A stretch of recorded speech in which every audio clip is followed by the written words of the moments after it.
Et salut l'ami du voyage et bienvenue sur cette nouvelle vidéo. Alors aujourd'hui je vais te parler de mon voyage à Rio. Et oui, Rio, une consonne, deux voyelles et pourtant ces trois petites lettres te font rêver. Rien qu'à l'évocation du nom de cette ville, tu es dans un rêve. Tu t'imagines les immenses plages blanches peuplées de corps magnifiques, le carnaval aussi, et oui, le fameux carnaval de Rio, mais aussi le Christ Rédempteur. Bref, quand je dis Rio de Janeiro, tu es déjà en train de voyager dans ta tête. Donc dans cette vidéo, je vais te parler de mon voyage à Rio, cette ville du Brésil qui fait rêver. Alors attention, contrairement à ce que beaucoup croient, Rio n'est pas la capitale du Brésil. Et non, la capitale du Brésil, c'est Brasilia. Voilà, ça c'était pour la petite minute culture. Pour commencer, je vais resituer ce voyage dans le temps. Donc c'était en 2018, et oui, ça remonte déjà à pas mal d'années.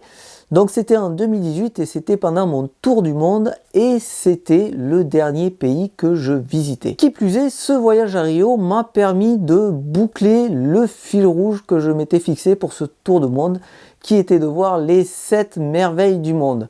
Donc comme tu le devines, je suis allé voir le fameux Christ Rédempteur qui est une merveille du monde et pour moi c'était la 7e. J'ai donc réussi mon objectif. La première chose qui m'a choqué quand je suis arrivé au Brésil, c'est la langue. Et oui, parce que avant d'arriver au Brésil, moi j'ai passé au moins 6 mois en Amérique du Sud. Bon, le Brésil fait partie de l'Amérique du Sud, mais dans la plupart des pays d'Amérique du Sud, on parle espagnol. Et moi j'avais appris à parler espagnol au Guatemala, au début de mon voyage en Amérique du Sud. Et après, tout en baladant dans les autres pays, eh bien j'ai continué à parler espagnol. Du coup, quand je suis arrivé et qu'on a commencé à communiquer avec moi en portugais, j'étais un peu perturbé, mais pas de problème, je ne me suis pas démonté, je continuais à parler en espagnol et les gens me répondaient en espagnol parce que voilà, là-bas aussi ils sont bilingues, hein, ce sont des langues assez proches, donc ils parlent aussi espagnol et aussi anglais. Je te parle surtout pour les coins touristiques et les auberges, mais bon, voilà, j'arrivais à m'en sortir avec mon espagnol. D'ailleurs, j'ai une petite anecdote sympa à propos de ça. Quand je suis arrivé à Rio et que je me suis rendu à mon auberge, je communiquais avec la personne à l'accueil en espagnol. Et donc voilà, on échange des banalités. Et il me demande de lui donner mon passeport. Et je lui tends mon passeport. Et là, il me dit « Ah, mais t'es français ?» Il avait l'air vachement étonné. Je lui dis, bah ouais, je suis français. Il me dit, dis donc, moi je croyais que tu étais mexicain ou espagnol, parce que tu parles vachement bien espagnol. Voilà. Et ça m'a fait vachement plaisir parce que, ben voilà, j'étais content tout simplement qu'on me dise que je parle bien espagnol et qu'on me confondait même avec un espagnol ou un mexicain ou autre hispanophone. Bref, qu'est-ce que je suis allé voir à Rio? Eh bien, la première chose que j'ai faite, c'est de prendre mes billets pour aller voir le Christ Rédempteur, une des 7 merveilles du monde. Alors attention, on dit bien le Christ Rédempteur et pas le Corcovado. Pourquoi? Parce que le Corcovado, ce n'est pas la statue, mais c'est la montagne sur laquelle la statue est dirigée.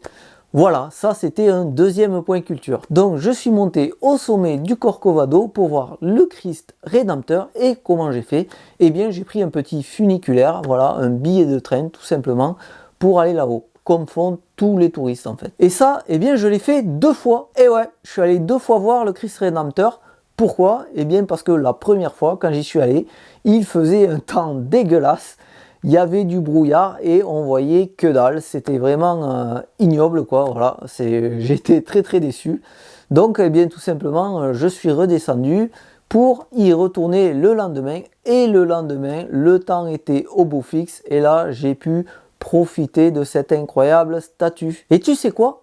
Eh bien comme la statue de la liberté qui fait la fierté des Américains, eh bien le Christ Rédempteur est une statue française. Et oui, le sculpteur s'appelait Paul Landowski. À part pour la tête c'est un Roumain qui l'a fait et le Roumain s'appelait, alors attends, je regarde mes notes vite fait, Georges Leonida, voilà. Et qui plus est, la statue n'est pas aussi vieille que tu l'imagines. Elle a été inaugurée en 1931.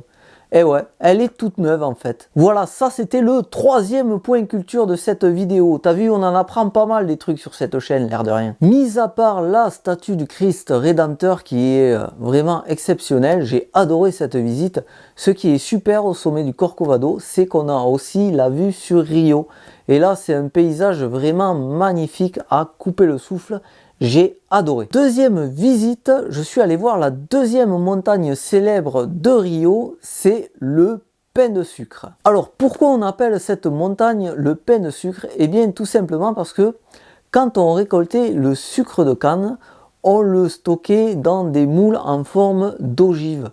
Et cette montagne ressemble vraiment à ce qu'on obtenait quand on démoulait le sucre. Donc on faisait des pains de sucre en forme d'ogive et la montagne ressemble vraiment à ça, quoi. C'est pour ça qu'on appelle ça le pain de sucre. Voilà, c'était je crois le quatrième point culture de la vidéo. Bref, je suis monté au sommet du pain de sucre via 2 téléphériques successifs et là j'ai pu admirer la vue magnifique qu'on a de là-haut. Une vue vraiment exceptionnelle. Ensuite j'ai un petit peu découvert les environs et là-haut tu peux voir des toupets blancs, voilà, c'est des tout petits singes avec des poils blancs qui sortent des oreilles. Bon, je te mettrai des photos bien sûr, mais c'est vraiment très très mignon et ils sont vraiment tout petits. Ils font la taille de mon poing là, tu vois.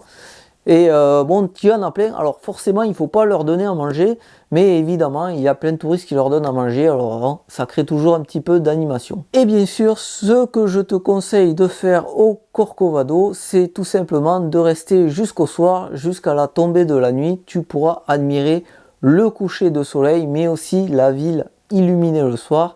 C'est magnifique, voilà, tu vois les plages en contrebas avec les lumières tout autour et tout, c'est vraiment un paysage incroyable. J'ai adoré en fait ces vues en altitude de Rio, voilà, ces vues en plongée, c'est vraiment magnifique. Et encore une fois, malheureusement, mes photos ne rendent pas justice à ce que j'ai vraiment vu. Voilà, je suis pas un très bon photographe malheureusement, mais je t'assure que c'est vraiment très très beau. Voilà, ça ce sont les 2 attractions principales touristiques de Rio. Mais bien sûr, j'ai fait d'autres choses. Alors, je suis par exemple allé voir le jardin botanique. Alors, le jardin botanique, eh bien, c'est tout simplement un jardin des plantes. Je me souviens, j'avais bien aimé cette visite. Ça avait pris une bonne après-midi. Et c'est super agréable, voilà, c'est un jardin botanique tout simplement, c'est vert, il y a des animaux, des étendues d'eau. C'est si tu as besoin de te reposer après avoir fait le Christ Rédempteur et le Corcovado, qui sont des endroits où il y a beaucoup de monde, eh bien je te conseille d'aller au jardin botanique pour te ressourcer un peu, ça fait vraiment du bien. Ensuite, je suis allé voir la cathédrale métropolitaine. Alors voilà, c'est une cathédrale, monument, d'architecture on va dire assez moderne. Personnellement, j'ai trouvé ça dégueulasse. Voilà, je le dis, bon, c'est subjectif, mais moi, j'ai trouvé ça vraiment très très moche. Voilà, c'est un souvenir marquant, mais pas marquant par sa beauté, marquant par son, je vais dire, incongruité. Je sais pas si ça se dit comme mot, mais j'ai trouvé ça vraiment bizarre pour une cathédrale, quoi. Mais toi-même, je te laisse te faire ton avis avec la photo que je te mets à côté. Je suis aussi allé me balader dans le quartier de Lapa. Alors, le quartier de Lapa, c'est le quartier où tu peux voir les fameux escaliers de Celaran. Alors, Celaran, Jorge Celaran, pardon, c'était un artiste chilien qui a recouvert les escaliers de mosaïque, en fait, de mosaïque très colorée. C'est un endroit très sympa, très joli, où tu croiseras beaucoup d'influenceuses, instagrammeuses, tout ce que tu veux, qui prennent la pause. Mais ça reste un endroit assez sympathique où aller faire une balade. Ensuite, je suis aussi allé faire un tour au quartier historique. Alors le quartier historique, c'est là où tu as tous les bâtiments, on va dire, coloniaux, voilà, les bâtiments du gouvernement. C'est joli, mais bon voilà, c'est... pour moi, en tout cas, c'est du déjà vu, voilà, vu que j'ai passé pas mal de temps en Amérique du Sud. C'était un peu redondant, mais c'est un truc à voir quand même, j'ai trouvé ça assez sympa comme quartier. Et bien sûr, je suis allé sur les fameuses plages de Rio, la plage de Copacabana, voilà, c'est la plus connue, mais il y en a une deuxième, la plage de Ipanema. Alors que dire sur ces plages? Eh bien, pas grand chose. Voilà, je suis désolé. Ben, ce sont des plages immenses de sable blanc qui sont bordées par des buildings, par une route. Il y a aussi bien sûr des petits snacks, des petits vendeurs de boissons. Et alors, est-ce que j'ai vu les fameux corps de rêve qu'on peut voir à la télé et tout? Eh bien, je vais te dire non, pas du tout. Voilà, il faut dire que moi j'y étais hors saison, voilà, c'était l'hiver là-bas, alors il faisait pas froid évidemment, mais c'était l'hiver donc il n'y avait pas énormément de monde sur la plage, du coup j'étais assez tranquille, d'ailleurs je me suis même pas baigné je crois, voilà, faut savoir que moi en vrai les plages c'est pas mon truc, voilà, j'aime bien les voir quand c'est joli, sur les îles et tout, mais voilà, sinon sans plus, j'aime bien l'aspect paysage mais pas vraiment l'aspect me faire griller sur la plage comme un toast, voilà, c'est pas trop mon truc. Et petit point pour finir, je n'ai pas vu le carnaval de Rio parce que quand j'y étais, ce n'était pas le carnaval de Rio, tout simplement. Ce n'était pas la saison, donc je ne peux pas te parler de ça. Peut-être, pourquoi pas y retourner une prochaine fois pour découvrir le carnaval de Rio. Voilà, je vais m'arrêter là pour cette vidéo. Alors, que dire pour conclure sur Rio? Eh bien, j'ai beaucoup aimé Rio, en fait. J'ai trouvé que c'était une ville comment dire, assez rafraîchissante quand même. J'ai trouvé qu'il y avait beaucoup de verdure. Certes, il y a des buildings et tout, mais un peu partout, voilà, il y a de la verdure, des palmiers. On dirait vraiment que la ville s'est développée anarchiquement dans la jungle, tu vois. Et j'ai aimé cet aspect-là un peu sauvage de la ville. Voilà, c'est pas une ville où je me suis senti en danger non plus. Voilà, j'ai eu aucun problème. Moi, j'étais très bien là-bas. Et voilà, j'ai apprécié tout simplement mon petit séjour à Rio. C'était vraiment sympa. J'ai vu des trucs vraiment très très jolis. Et voilà, si tu as un truc à faire, tu peux aller à Rio. Si tu as envie d'aller à Rio, vas-y, tu vas découvrir une ville vraiment super avec plein de points d'intérêt en plus. Allez, voilà, je m'arrête là. Alors comme d'habitude, tu peux t'abonner, commenter, etc. Tout ce que tu veux, toi-même, tu sais. Et en attendant la prochaine vidéo, je te dis à bientôt ici ou ailleurs dans le monde. Et en attendant, explore, découvre, voyage. À plus!